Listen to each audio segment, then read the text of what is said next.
बुखारी साहब, western border पर जो क्लैशेस पाकिस्तान और अफगानिस्तान के दरमियान हुए, पहले जंग हुई, फिर जंगबंदी हुई, फिर मुज़ाकरात और अब डेडलॉक, इन तमाम मसाइल का सद्देबाब क्या है आपने हमारे नाज़रीन को बताया।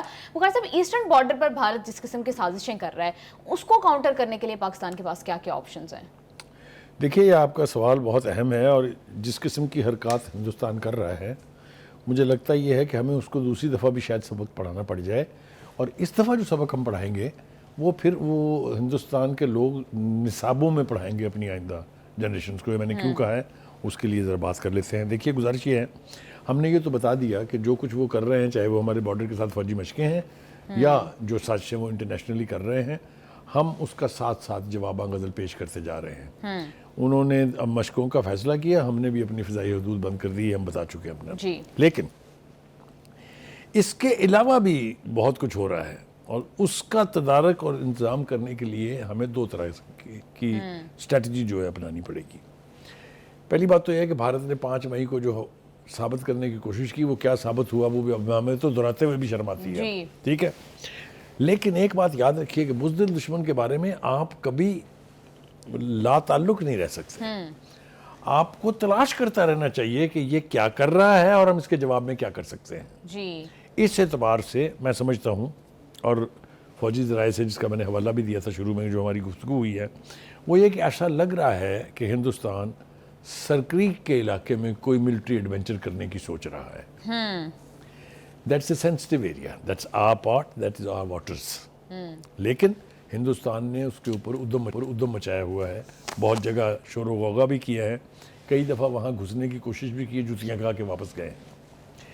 अब हमने भी सोचा है कि थोड़ी सी सॉफ्ट वैलीज जो हैं वो कहीं ना कहीं से तलाश करती रहनी चाहिए। लिहाजा जो दौरा है हमारे जनरल शमशाद मिर्ज़ा का बांग्लादेश का, दिस इज़ वेरी इम्पोर्टेंट जी। आई विश कि मुझे इतनी इजाज़त हो कि मैं वो सब कुछ कह सकूं, लेकिन मैं कुछ ना कुछ कहे बगैर रह भी नहीं सकता हूँ, इसलिए कि जो शमशाद मिर्ज़ा साहब हैं वो मिले हैं, एक तो जो चीफ एग्जीक्यूटिव हैं वहाँ पर यूनुस साहब, उनसे, और फिर फ़िज़ाइया और जो बहरी अफवाज है उनके मुसल्लह अफवाज के सरबराहान से भी उनकी मुलाकात हुई है जी।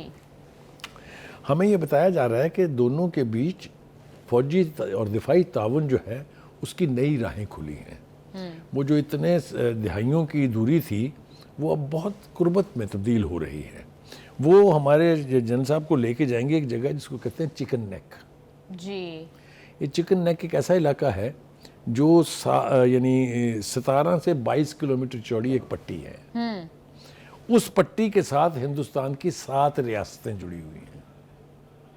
उन 7 रियासतों के नाम लेना बहुत ज़रूरी है, चूँकि जो मैं नाम लूँगा लोगों को समझ आ जाएगा कि ये वो रियासतें हैं जहाँ पर अलहदगी पसंदी की तहरीकें बड़े अरसे से चल रही हैं, which means the most soft valley of India and the most vulnerable valley of India. देखें ना, बांग्लादेश के साथ भी डिस्प्यूट, बॉर्डर डिस्प्यूट है ना उनके। अब ज़रा नाम सुनिए जनाब, उनमें जनाब है अरुणाचल प्रदेश है, उनमें आसाम है, मणिपुर है, मेघालय है, मिजोरम है, नागालैंड और त्रिपुरा शामिल है। मणिपुर में क्या क़यामत खेजी हुई है रिसेंटली, आपको पता है किस तरह वहाँ यूनिलैटरल डिक्लेरेशन ऑफ इंडिपेंडेंट कर दिया उन्होंने कि हम तो आपका हिस्सा ही नहीं है, हम इंडिपेंडेंट मुल्क हैं। इसी तरह आसाम, नागालैंड, मिज़ोज, ये दहाइयों पुरानी वो हैं तहरीकें जो हैं। तो वो सॉफ्ट वैली जो है हिंदुस्तान शरीफ की, वो अब हमारी न सिर्फ नज़रों में है बल्कि ये कि वो हिंदुस्तान की मोस्ट वल्नरेबल वैली है। किसी भी मिलिट्री एडवेंचरिज्म की सूरत में भारत को फिर अपने होश के नाखून जो हैं वो लेने पड़ेंगे।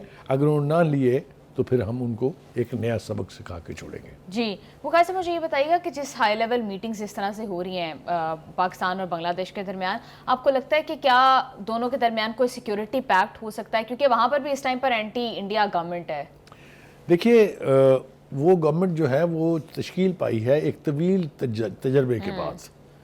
वो जो अपने आप को कहते थे कि हम बांग्लादेश की आज़ादी के मूजद कह लीजिए या बानी कह लीजिए, या आपको याद है ना जब मोदी गए थे हसीना वाजिद से इनाम लेने के लिए, उनका जो हाईएस्ट सिविल अवार्ड था, तो उन्होंने कहा था मैं हूँ, हमने मुक्ति बानी को ट्रेन किया था, हमने आज़ादी दिलाई थी बांग्लादेश को, याद है ना आपको। वही बांग्लादेश आज उनको सबक पढ़ाने के लिए हमारे हम पल्ला भी है, हमारे साथ साथ भी है। और अगर कहीं दोनों मिल गए तो हिंदुस्तान और हिंदुस्तानी याद रखेंगे एक तवील अरसे तक। जी मुझे ऐसा कुछ होता दिखाई दे रहा है कि कोई ना कोई टेस्टेड डिफेंस अंडरस्टैंडिंग बांग्लादेश और पाकिस्तान के बीच होगी। मैं अगर रिकॉल करूं तो इस नई तब्दीली के बाद से यानी जो बांग्लादेश के कैडेट्स हैं वो ट्रेन हो रहे हैं काकुल एकेडमी में। जी मुखर साहब, पाकिस्तान की तरफ से ये पॉसिबिलिटी भी जो है वो जाहिर की गई थी कि इस दफ़ा पाकिस्तान जो है वो मशरिक की तरफ से इंडिया पर अटैक कर सकता है, तो मशरिक तो फिर बांग्लादेश ही बनता है, तो क्या आप ये पॉसिबिलिटी, ये ऑप्शन देख रहे हैं? देखिए, जो दुश्मनी का लेवल है बांग्लादेश के साथ और जो दुश्मनी का लेवल है हमारे साथ, हिंदुस्तान ने बास तो आना नहीं है, क्योंकि उन्हें तो इलेक्शन जीतने के लिए भी पाकिस्तान के साथ कोई ना कोई गड़बड़ करनी पड़ती है, वरना मोदी इलेक्शन तक नहीं जीत सकते हैं। इसी तरह की ताल्लुकात की नौयत सेंसिटिव वहाँ भी है, क्योंकि हिंदुस्तान हसीना वाजिद के इक़्तिदार से हटने के बाद से इस हुकूमत के ख़िलाफ़ जो वहाँ इस वक्त कायम है बेपनाह साजिशें कर रहा है। तो अगर हम मुश्तरका कॉज बन जाए, अगर मुश्तरका तौर पे बांग्लादेश की सिक्योरिटी को ख़तरा लाक होंगे तो मिलकर लड़ेंगे ना, और मिलकर लड़ना चाहिए ना। जी तो उस सूरत में हिंदुस्तान बहुत बुरी तरह से बहुत तलख सबक सीखेगा। अब देखते हैं ये कि हिंदुस्तान की क़यादत जो है वो होश के नाखन लेती है या नहीं लेती है, लेकिन अगर उन्होंने कोई एडवेंचर किया है तो तबाही जो है वो मुकम्मल होगी। मगर अगर आप इससे आगे बढ़ें, थोड़ा सा जिक्र हो जाए कश्मीर में सूरत टाइम शॉर्ट है, आपने बताया कि दौरे बांग्लादेश में क्या क्या जो है वो पॉसिबली क्या क्या डिस्कस हुआ होगा, और इन केस अगर ईस्टर्न बॉर्डर की जानिब से कोई जारियत की जाती है तो पाकिस्तान के पास क्या ऑप्शंस मौजूद हैं। ब्रेक से वापस आकर मशरिक़ वस्ता की सूरत हाल पर बात करेंगे, साथ रहिएगा।